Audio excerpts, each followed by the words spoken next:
Halo semuanya, kami hadir untuk memanjakan para mager people supaya tetap bisa up to date film-film terbaru. Kami cuma mau ingetin kalau di dalam video ini membahas tentang alur dari segala film, genre, dan yang penting segalanya untuk kalian. Buat kalian yang baru gabung nonton, jangan lupa di subscribe channel ini supaya makin berkembang dan kami semakin bersemangat membuat video kedepannya.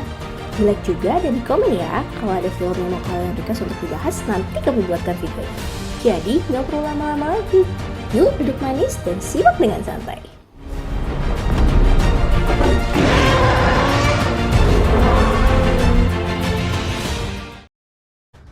Kali ini kita akan bahas film yang paling banyak ditunggu di tahun 2021, yaitu Godzilla vs Kong. Di mana Godzilla yang sekarang menyandang gelar King of the Monsters setelah berhasil mengalahkan King Ghidorah pada film sebelumnya. Godzilla dalam film ini bertemu dengan Kong, yaitu raja dari Skull Island. Keduanya adalah monster alpha yang dipertemukan dan akan saling bertarung secara epik pada film yang akan kita bahas berjudul Godzilla vs Kong. Oke, lanjut. Di awal scene diperlihatkan Kong yang baru saja terbangun dari tidurnya. Seperti biasanya, dia bangun, mandi, dan melakukan aktivitas lainnya. Lalu Kong mencabut sebuah pohon dan membuatnya menjadi runcing. Kemudian datanglah seorang gadis kecil bernama Jia menemui Kong. Jia terlihat seperti bisa berkomunikasi dengan Kong. Lalu, Jia menunjukkan sebuah boneka kepada Kong dan Kong memperhatikan boneka yang ditunjukkan oleh Jia. Namun, tiba-tiba Kong melemparkan pohon tersebut ke langit dan menimbulkan lubang di langit Skull Island, dan seketika itu juga Kong berteriak marah. Ternyata saat ini Kong berada di dalam kubah perlindungan yang dibangun oleh Monarch. Akibat lemparan pohon tadi, para petugas Monarch menjadi panik. Para karyawan ingin Kong dibebaskan dari penangkaran dan jangan dikurung. Namun, Dr. Andrews, sang pawang Kong, mempunyai pendapat lain, bahwa Kong tidak bisa dibebaskan karena di luar sana ada Godzilla. Ya, betul. Kedua monster alpha di muka bumi tidak bisa hidup berdampingan. Jika Kong keluar, maka Godzilla pasti akan mendatanginya, dan mereka akan saling berusaha menjadi yang berkuasa dan akan saling membunuh. Kemudian, Jia datang menemui Andrews. By the way, sebelumnya Jia itu adalah anak angkat Andrews ya. Bernie, seorang penyiar berita, menyiarkan berita konspirasi para monster. Dia menyampaikan jika saat ini adalah saat yang genting dan memprediksi akan terjadi sesuatu yang mengerikan dan dia akan menyelidikinya.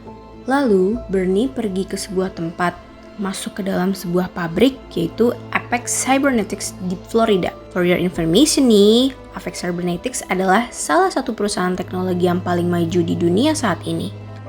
Bernie masuk ke dalam pabrik Apex dan dia adalah seorang karyawan magang di sana.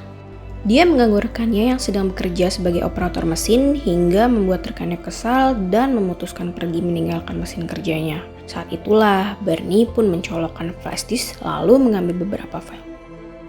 Namun, dia menemukan informasi jika Apex membangun fasilitas raksasa besar di Hong Kong, yaitu kantor pusat Apex. Dan seketika alarm pun berbunyi yang membuat Bernie terkaget-kaget. Ternyata alarm itu adalah peringatan jika ada Godzilla mendekat. Godzilla berenang dengan sangat cepat menuju pabrik Apex di Florida. Seluruh karyawan Apex ketakutan dan semuanya dievakuasi, tapi Bernie malah menyelinap masuk ke dalam kantor. Dia malah kegep sama dua orang petugas. Tiba-tiba, semburan nuklir Godzilla mengenai dua petugas itu dan membuat lubang yang besar banget di depan Bernie. Terlihat sebuah mesin aneh berbentuk bulan berwarna merah yang menyala dan sekelilingnya hancur. Pabrik Apex pun terus saja diporak-porandakan oleh Godzilla. Keesokan harinya, banyak banget berita di televisi memberitakan tentang kebrutalan serangan Godzilla di pabrik Apex yang semalam terjadi. Setelah jam pulang sekolah selesai, Maddie adalah anak salah satu seorang peneliti di Apex yang sedang mendengarkan berita yang dibawakan oleh Bernie sambil berjalan kaki pulang. Kemudian, Maddie menemui ayahnya yang bernama Mark di dekat pabrik Apex yang sedang bekerja di dalam camp milik Monarch, dan dia menjelaskan ke ayahnya jika serangan Godzilla pasti ada pemicunya. Namun, ayahnya tidak mendengarkan ucapan Maddie. Mark, ayah Maddie, menjelaskan kalau bisa saja Godzilla sudah berubah. Yang dulu baik, sekarang menjadi barbar. Mark takut kalau saat ini tidak ada yang bisa menghentikan Godzilla. Maddie yang masih setia mendengarkan berita dari Bernie semakin yakin jika ada penyebab yang membuat Godzilla menjadi barbar. Sementara di dalam Universitas Denham, Pennsylvania, pimpinan Apex Cybernetics yaitu Walter Simmons menemui seorang ilmuwan yang bernama Dr. Nathan yang telah menemukan buku teori rongga bumi. Walter pun tertarik dengan hasil penelitian Nathan. Walter ingin menggunakan energi tersebut untuk membentuk sistem pertahanan dari serangan Godzilla.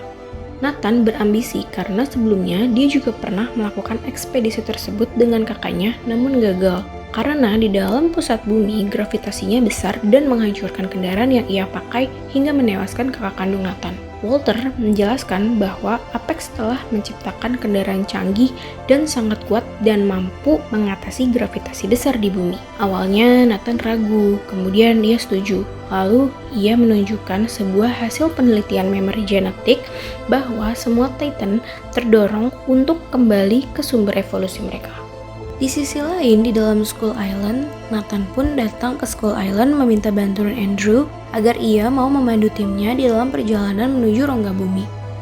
Awalnya, Andrew tidak mau melakukannya, namun Nathan bilang kalau semua Titan berasal dari rongga bumi dan bisa jadi Kong pun berasal dari sana.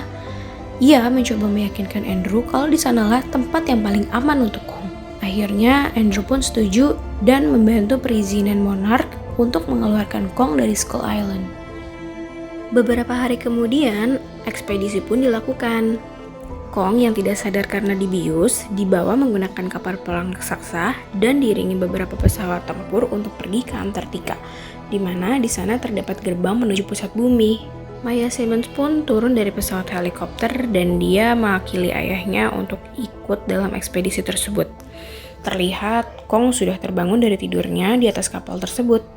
Ia menjelaskan kalau kendaraan yang akan digunakan untuk menuju ke rongga bumi sangat canggih. Baterainya saja mampu menghidupkan listrik Las Vegas selama seminggu. Malam hari pun tiba. Kapten kapal menginformasikan kalau dia sudah melewati rute yang tidak pernah dilalui oleh Godzilla. Ia bertanya, apakah yang akan terjadi jika Godzilla dan Kong bertemu? Lalu Andrews menjelaskan kalau Kong sangat kuat dan tidak akan pernah mau mengalah pada siapapun. Kong terlihat sangat gelisah. Jia pun datang menghampirinya. Setelah kedatangan Jia, Kong pun kembali menjadi tenang. Andrews yang melihat Jia pun panik jika terjadi apa-apa kepada Jia. Ia lalu menghampiri Jia dan bertanya kepada Jia menggunakan bahasa isyarat. Jia pun menjelaskan bahwa Kong sedang sedih dan sangat marah. Namun yang membuat terkejut adalah saat Kong membuat bahasa isyarat dengan tangannya yang berarti ia rindu dengan rumahnya. Andrews sangat terkejut melihatnya. Kong ternyata selama ini bisa berkomunikasi. Di tempat lain, masih ingat kan sama Maddie? Ia menghubungi temannya bernama Josh. Ia meminta bantuan kepada temannya untuk mencari penyiar berita yang bernama Bernie. Mereka berdua pun pergi mencari Bernie. Maddie dan Josh bertanya kepada pemilik toko yang terletak di Chinatown dan memberi uang suap supaya pemilik toko mau memberitahu di mana keberadaan Bernie. Akhirnya pemilik toko pun memberitahu tempat persembunyian Bernie. Mereka menggedor pintu Bernie dan Maddie menjelaskan kalau ia adalah anak dari mendiang Emma Russell. Setelah Bernie mendengar hal tersebut, mereka akhirnya memutuskan untuk berbincang-bincang dan Bernie menjelaskan bahwa dia mengenal mendiang Emma Russell, sang pemimpin Monarch. Bernie pun menjelaskan kalau dia sudah bekerja di Apex selama beberapa bulan ini dan Bernie berkata kalau Apex sedang merencanakan hal besar di Hong Kong. Dan Bernie melihat sebuah benda bulat merah mencurigakan saat ia mencoba menyelinap ke dalam kantor Apex dan terkena ledakan dari sembulan nuklir Godzilla waktu itu. Lalu setelah mendengar kejadian tersebut, mereka bertiga pun memutuskan untuk pergi ke pabrik Apex. Di tengah laut Tasman, Kong yang masih berada di atas kapal dengan santuйnya melahap makanan. Beberapa saat kemudian terdengar bunyi alarm. Ternyata terlihat dari sinyal ada seekor monster yang sedang berenang mendekat. Yap, Siapa lagi kalau bukan Godzilla yang sedang mendekati Kong di atas kapal. Andrews meminta rantai yang menjerat Kong agar dibukakan, namun Nathan menolaknya. Semakin mendekatnya Godzilla ke kapal, pesawat tempur menembakkan beberapa peluru ke arah Godzilla, tetapi itu malah membuat Godzilla semakin marah. Dan Godzilla menghancurkan satu kapal iring-iringan, lalu kapal-kapal lainnya. Di bawah laut, Godzilla berenang ke atas menghampiri Kong dan membuat kapalnya terbalik. Di situasi inilah Kong sangat kesulitan karena ia hendak melawan, tapi tangan dan kakinya tidak bisa bergerak karena terjerat rantai. Dan ketika melihat Kong kesulitan, Andrews pun melepaskan rantai yang menjerat Kong agar segera bebas. Setelah itu, Kong dan Godzilla pun bertarung dengan sengit. Kong membalikan kapalnya kembali dan berdiri di atas kapal. Kemudian, Kong melompat ke berbagai kapal dan memilih kapal yang besar untuk menantang Godzilla untuk bertarung dengannya. Lalu, siapa sangka, Godzilla pun ikut naik ke atas kapal dan berhadapan dengan Kong. Kong mendorong Godzilla hingga terjatuh ke dalam air. Dari bawah air, Godzilla pun menyemburkan nuklir dan Kong dengan sigap melompat menceburkan diri ke dalam air.